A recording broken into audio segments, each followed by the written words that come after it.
సింగరేణి సంస్థలో గుర్తింపు కార్మిక సంఘం ఎన్నికల పోలింగ్ కొనసాగుతుంది. అన్ని చోట్ల 28% పైగానే పోలింగ్ జరిగినట్లు తెలుస్తోంది. సాయంత్రం 5 గంటల వరకు జరగనుంది.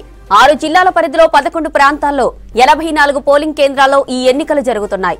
భూపాలపల్లిలోని పోలింగ్ కేంద్రాల్లో కార్మిక సంఘాల నేతలు, కార్యకర్తల మధ్య పోటాపోటీ నినాదాలు చేసుకుంటున్నారు. ఏఐటీయూసీ నేతలు రెడ్ షర్ట్ వేసుకురావడంపై ఇతర యూనియన్ల నేతలు అభ్యంతరం తెలిపారు. దీంతో ఇరు వర్గాలకు మధ్య వాగ్వాదం జరిగింది. మరోవైపు 618 మంది ఓటర్లున్న ఇల్లందు నుంచి తొలి ఫలితం రానుంది. 9,000కు పైగా ఓటర్లు ఉన్న శ్రీరాంపూర్ నుంచి తుది ఫలితం వస్తుంది. అధికార కాంగ్రెస్ పార్టీ అనుబంధ సంస్థ ఐఎన్టీయూసీ, ఏఐటీయూసీ, సిఐటియు, బిఎంఎస్ తో పాటు 13 సంఘాల ఎన్నికల బరిలో ఉన్నాయి. అయితే ఐఎన్టీయూసీ, ఏఐటీయూసీ మధ్య హోరాహోరీ పోటీ ఉండనున్నట్లు తెలుస్తోంది. మరిన్ని వివరాలు రాజు అందిస్తారు. రాజు, ఎన్నికల పోలింగ్ ఎలా జరుగుతుందో అప్డేట్స్ ఏంటి?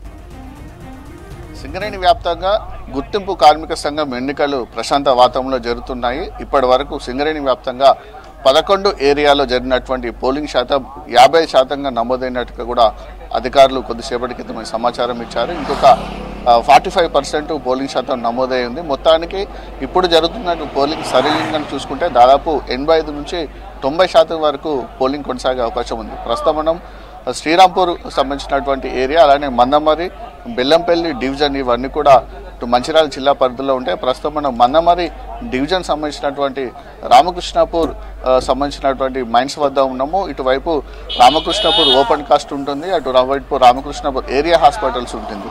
సో ఇక్కడ సంబంధించినటువంటి పోలింగ్ కేంద్రం వద్ద ఉన్నాము. అప్పటికే గతంలో జరిగినటువంటి ఎన్నికల దృష్ట్యా ఈసారి మాత్రం పోలీసులు పకడ్బందీ ఏర్పాట్లు పూర్తి చేశారు. అటు ఎన్నికల అధికారులు కూడా అన్ని రకాల చర్యలు తీసుకుంటున్నారు. సెంట్రల్ లేబర్ డిపార్ట్మెంట్ ఆధ్వర్యంలో ఎన్నికలు జరుగుతున్నాయి. హైదరాబాద్ చెందినటువంటి రీజనల్ లేబర్ కమిషనర్ సమక్షంలో ఎన్నికలు జరుగుతున్నాయి. కంప్లీట్గా లేబర్ డిపార్ట్మెంట్ ఆధ్వర్యంలోనే ఇటు జిల్లాకు సంబంధించినటువంటి కలెక్టర్, ఆర్టీఓ స్థాయి, సింగరేణికి సంబంధించినటువంటి జిఎం, ఇతట సిఎన్పిసి, ఎస్ఎన్పిసి సెక్యూరిటీ ఆధ్వర్యంలో ఎలక్షన్ జరుగుతున్నాయి. ప్రస్తుతం మనము చాలా కోలాహలంగా ఉంటుంది సింగరేణి ఎలక్షన్స్ అనేది. సాధారణ ఎన్నికలు అయితే ఏ విధంగా ఉంటాయి అంతకంటే ఎక్కువ కోలాహలంగా సింగరేణి ఎన్నికలు జరుగుతుంటాయి. ఎందుకంటే ఎక్కువగా రిస్ట్రిక్షన్స్ ఉండవు సింగరేణి ఎలక్షన్ సంబంధించి. ఏదైతే మన పోలింగ్ సెంటర్ ఉంటుందో పోలింగ్ సెంటర్కి, కౌంటింగ్ సెంటర్కి 200 మీటర్లో కూడా అక్కడ బారికేలు ఏర్పాటు చేస్తారు. అక్కడి వరకే సెక్షన్ ఏర్పాటు చేస్తారు. 144 సెక్షన్ ఏర్పాటు చేస్తారు. 200 మీటర్ల తర్వాత పోటీలో ఉన్నటువంటి గుర్తింపు సంఘం ఏదైనా సరే ఆ సంఘానికి సంబంధించినటువంటిది రిప్రజెంటేటివ్స్ అంటే యూనియన్కి సంబంధించిన నాయకులందరూ కూడా కండువాలు కప్పుకోవచ్చు, క్యాప్స్ పెట్టుకోవచ్చు. తమ గుర్తును కార్మికులకు తెలిసే విధంగా కూడా ఇక్కడ వీళ్ళు ప్రచారం కూడా చేసుకోవచ్చు. పాంప్లెట్ పట్టుకొని కూడా ప్రచారం చేసుకోవచ్చు. ఆ ఫెసిలిటీ ఇక్కడ ఉంటుంది. అందుకే పోటీలో ఉన్నటువంటి అన్ని కార్మిక సంఘాలకు సంబంధించినటువంటి యూనియన్ నాయకులందరూ కూడా ప్రతి పోలింగ్ సెంటర్ వద్ద కూడా ఉంటారు. చాలామంది దాదాపు 50 నుంచి 100 వరకు ఇక్కడ మోహరించి ఉంటారు. కార్మికులకు తమ సంఘానికి, తమ సంఘం గుర్తుకే ఓటేయమని కూడా ప్రచారము చేస్తారు. సో ఆ పరిస్థితి ఇక్కడ ఉంటుంది. చాలా కోలాహలంగా ఉంటుంది. సో పోటాపోటీ నినాదాలు, పోటాపోటీగా సంబంధించినటువంటి నినాదాలు చేస్తూ ఉంటారు. హోరాహోరీగా ప్రచారం కూడా జరుగుతూ ఉంటుంది. సో ఒక ఎన్నికల హడావుడి, కోలాహలం ఏ విధంగా ఉంటుందో అదే హడావుడి, అదే కోలాహలము సింగరేణి ఎలక్షన్స్ వద్ద మనకు కనిపిస్తుంటుంది. ప్రధానంగా ఇటు మంచిర్యాల జిల్లా సంబంధించినటువంటి మందమరి, అలానే బెల్లంపల్లి, ఇటు శ్రీరాంపూర్ 3 డివిజన్లో ఇప్పటివరకు 50% వరకు పోలింగ్ నమోదైంది. అటు పెద్దపల్లి జిల్లా సంబంధించిన రామగుండం రీజియన్లో 3 ఏరియాలు ఉంటాయి. RG1, RG2, RG3. అక్కడ కూడా 58% వరకు పోలింగ్ నమోదైంది. కార్మికులందరూ కూడా ఇప్పటి వరకు మార్నింగ్ షిఫ్ట్కి వెళ్ళే వాళ్ళు, ఆఫ్టర్నూన్ షిఫ్ట్కు వెళ్ళే వాళ్ళందరూ కూడా తమ ఓటు హక్కును వినియోగించుకున్నారు. కానీ నైట్ షిఫ్ట్కి వెళ్ళే వాళ్ళు కూడా సాయంత్రం సమయంలో వచ్చి తమ ఓటు హక్కును వినియోగించుకుంటారు. ఎక్కడ ఎలాంటి ఇబ్బందులు, సమస్యలు మాత్రం తలెత్తలేదు. ఎందుకంటే పోలింగ్ అంతా కూడా అది బ్యాలెట్ సిస్టంలో జరుగుతుంది, సీక్రెట్ బ్యాలెట్ సిస్టంలో జరుగుతుంది. కాబట్టి ఆ బ్యాలెట్ పైన తమకు గుర్తు పైన కూడా వాళ్ళు ఓటేస్తారు. తర్వాత మార్కు పెట్టుకొని బయటకు వస్తారు. కాబట్టి చాలా పారదర్శకంగా కూడా జరుగుతుంది. ఎక్కడ ఎలాంటి ఇబ్బందులు, సమస్యలు మాత్రం తలెత్తకుండా ఇప్పటివరకు శాంతియుత వర్ణంలో సింగరేణి వ్యాప్తంగా ఇటు సింగరేణి గుర్తింపు కార్మిక సంఘం ఎన్నికలు జరుగుతున్నాయి. ఇక ప్రధానంగా చూసుకుంటే మాత్రం పోటీ ఈసారి ఇటు కాంగ్రెస్ అనుబంధంగా ఉన్నటువంటి ఐఎన్టీసీ యూనియన్ మధ్యన, సిపిఐ పార్టీకి సంబంధించినటువంటి ఏఐటీసీ యూనియన్ మధ్యన కూడా పోటీ ప్రధానంగా కొనసాగుతుంది. కొన్ని ఏరియాల్లో అటు ఐఎన్టీసీకి, సిఐటీకి ఉంది. మరికొన్ని ఏరియాల్లో అటు ఐఎన్టీసీకి, ఏఐటీసీకి మధ్య ఉంది. కొన్ని ఏరియాల్లో ఏఐటీకి, సిఐటీ మధ్యన ప్రధానంగా పోటీలో ఉంది. అయితే ఈసారి కనుక సింగరేణి ఎన్నికలు ఒక ఇంపార్టెంట్ విషయం ఏంటంటే టీబీజీ కేసు తెలంగాణ బొగ్గు గని కార్మిక సంఘం ఇది బీఆర్ఎస్ పార్టీకి అనుబంధం ఉన్న సంఘము. గత 2 దఫాలుగా దాదాపు 8 ఏళ్ళుగా అంటే ఎక్స్టెండ్ అయింది ఒక 2 years పీరియడ్. గత 10 ఏళ్ళుగా దాదాపు టీబీజీ కేసే గుర్తింపు సంఘంగా సింగరేణిలో ఉంది. ఎంత హవా నడిపించినటువంటి గుర్తింపు సంఘం టీబీజీ కేసు తన హవాను మొత్తం కోల్పోయింది చెప్పవచ్చు. కంప్లీట్గా సైలెంట్ మోడ్లో ఉంది. నామినేషన్ వేసిన తర్వాత కూడా పోటీలో లేదు. చివరికి పోటీ నుంచి నిష్క్రమించిన పరిస్థితుల్లో పోటీ నుంచి టీబీజీ కేసు తప్పుకుంది.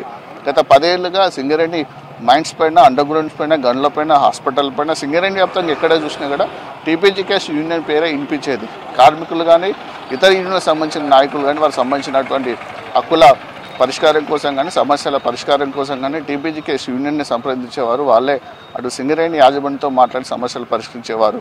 మొన్నటి వరకు కూడా తన హవా కొనసాగించినట్టు టీబీజీకే యూనియన్స్ ఇప్పుడు గండిన మధ్య కనుమరుగైందని చెప్పవచ్చు. ఎక్కడ కూడా టీబీజీ కేసు యూనియన్ సంబంధించినటువంటి ఒక కండువా లేదు, ఒక గుర్తు లేదు. ఆ నాయకులు కూడా పూర్తి స్థాయిలో కనిపించడం లేదు.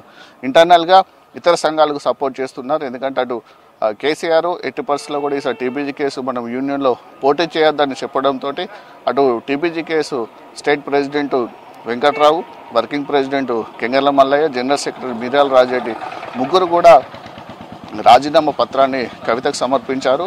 వాళ్ళతో చర్చల తరఫున అంతా వాళ్ళందరూ కూడా సైలెంట్గానే ఉన్నారు. ఎక్కడ కూడా ఎవరికి ఏరియాలు ఎవరికి వాళ్ళకి అనుబంధంగా ఉంటారో అక్కడ చేస్తున్నారు. అయితే ఇక్కడ ప్రధానంగా తీసుకుంటే చెన్నూరు నియోజకవర్గంలో మందమరి డివిజన్ ఉంటుంది. మందమరి డివిజన్ కూడా చాలా కీలకమైన. ఇక్కడ చెన్నూరు ఎమ్మెల్యే వివేక్ వెంకటస్వామి ఉన్నాడు. గత 4 రోజుల నుంచి కూడా ఐఎన్టీయూసీని గెలిపించడానికి పూర్తి స్థాయిలో ప్రచారం చేశారు. మైండ్కి వెళ్ళారు, అటు ఆర్టరీ వెళ్ళారు, ఓపెన్ కట్స్ మైండ్కి ఏరియా హాస్పిటల్కి వెళ్ళారు, డిస్పెన్స్కి వెళ్ళారు, వర్క్ ఏరియాలకు వెళ్ళారు. అందరు కార్మికులందరూ కూడా షిఫ్ట్ వైజ్గా కలుసుకుంటూ ఏఐటీసీ గెలుపు కోసము చాలా తీవ్రమైనటువంటి ప్రయత్నాలు చెన్నూరు ఎమ్మెల్యే వివేక్ వెంకటస్వామి చేశారు. సో తన ప్రయత్నంలో భాగంగా చాలా చోట్ల కూడా టీబీజీకే సంబంధించినటువంటి ఏదైతే బ్రాంచ్ సంబంధించింది కానీ మైండ్ సంబంధించినటువంటి ఫిట్ సెక్రటరీలు కానీ ఓవర్మెయిన్లు కానీ ఇతర యూనియన్లు కూడా కంప్లీట్గా ఐఎన్టీసీలో మెర్జ్ అయిపోయారు. వాళ్ళే స్వయంగా ప్రకటించారు. ఇక్కడ మా మైండ్ మీద టీబీజీ కేసు యూనియన్ లేదు, మా మైండ్ ఐఎన్టీసీలో విలీనం చేస్తున్న వివేక్ వెంకటస్వామి ఆధ్వర్యంలో టీబీజీ యూనియన్ కూడా మొత్తం ఆయన ఆధ్వర్యంలో విలీనం చేశారు. కొన్ని చోట్ల ఇంటర్నల్గా సపోర్ట్ చేస్తున్నారు. ఎక్కడ కూడా టీబీజీ కేసు కనిపించని పరిస్థితి సార్ ఉంది. కార్మికులు కూడా మిగతా యూనియన్లు కూడా అదే రకమైన ఆశ్చర్యం వ్యక్తం చేస్తున్నటువంటి పరిస్థితి. హోరాహోరీగా అటు ఐఎన్టీసీ ఏఐటీసీ మధ్యనే జరుగుతుంది. సాయంత్రం 5 గంటల వరకు పోలింగ్ జరుగుతుంది. ఆల్మోస్ట్ 4 వరకే కంప్లీట్ అవకాశం ఉంది. 7 గంటల నుంచి కౌంటింగ్ జరుగుతుంది. అంటే కౌంటింగ్ కూడా ఎక్కడైతే ఏరియాలో చాలా చోట్ల కూడా పోలింగ్ జరిగినటువంటిది ఏరియా సంబంధించిన కౌంటింగ్ సెంటర్ ఒకటే ఉంటుంది. ఎక్కువ శాతము సింగరేణికి సిఆర్ క్లబ్స్ ఉంటాయి, కమ్యూనిటీ హాల్స్ ఉంటాయి. అక్కడ కౌంటింగ్ సెంటర్లు పెట్టారు. అక్కడ 7 గంటల నుంచి కౌంటింగ్ జరుగుతుంది. దాదాపు 10-11 అవుతుంది నైట్ కంప్లీట్ అయిపోయేసరికి. సో ఓవరాల్గా 11 ఏరియాలు ఉన్నాయి కాబట్టి ఎక్కువగా ఏ ఏరియాల నుంచి గెలుస్తుందో యూనియన్ దానికి కార్మిక సంఘం గుర్తింపు కార్మిక సంఘం ఉంటుంది. తర్వాత వచ్చినటువంటి సంఘాలకు 1-2 ప్రాతినిధ్య సంఘాలుగా యాజమాన్యం సెంట్రల్ లేబర్ కమిషన్ వాటిని ఎన్నుకుంటుంది.